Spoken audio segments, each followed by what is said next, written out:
నమస్తే తెలుగు ప్రజల గుండె చప్పుడు మన తెలుగు టీవీ 6 minutes 24 హెడ్లైన్స్ కి స్వాగతం. మెగా డిఎస్సి పై తొలి సంతకం చేసిన సీఎం చంద్రబాబు 16,347 టీచర్ పోస్టులకు నోటిఫికేషన్ విడుదల. ఏపీలో పెన్షన్లు పెరిగాయి, జీవో జారీ చేసిన ప్రభుత్వం.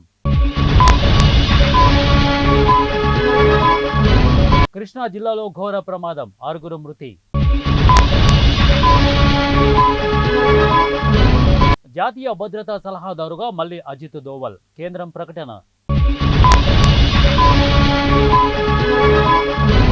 ఆధార్ రేషన్ లింక్ గడువు సెప్టెంబర్ 30 వరకు పొడిగింపు, కేంద్రం ప్రకటన.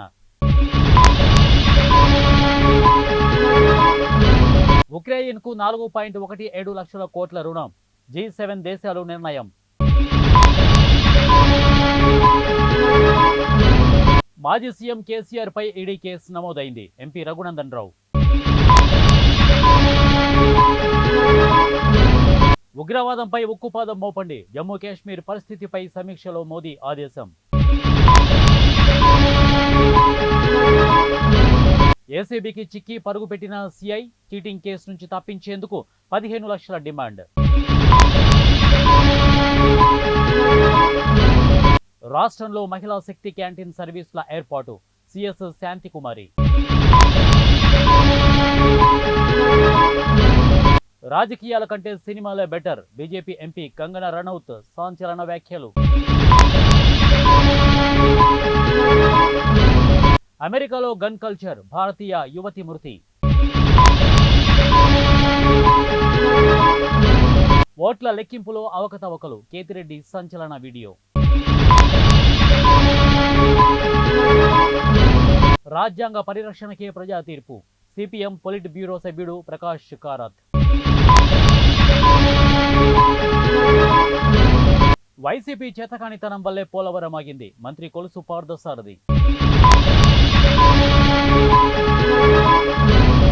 మోదీ సర్కార్ నిర్వాహకంతో అంధకారంలో 24 లక్షల మంది విద్యార్థుల భవితవ్యం, కాంగ్రెస్ చీఫ్ మల్లికార్జున ఖర్గే.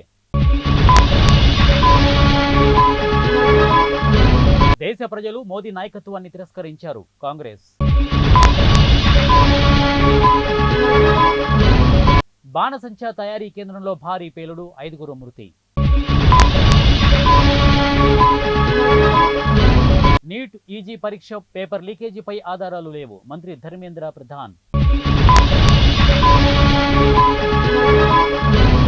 మహారాష్ట్రపై పట్టు సాధించడమే నా లక్ష్యం, శరద్ పవార్.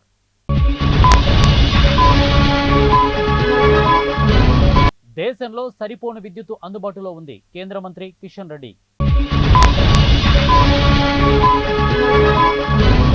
G7 శిఖరాగ్ర సదస్సులో అపశృతి, ఇటలీ పార్లమెంటులో కొట్టుకున్న ఎంపీలు.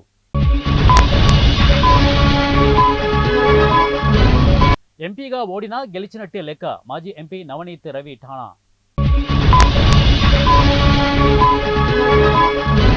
ఏపీ మంత్రులకు శాఖల కేటాయింపు, పవన్ కళ్యాణ్కు కీలక శాఖలు.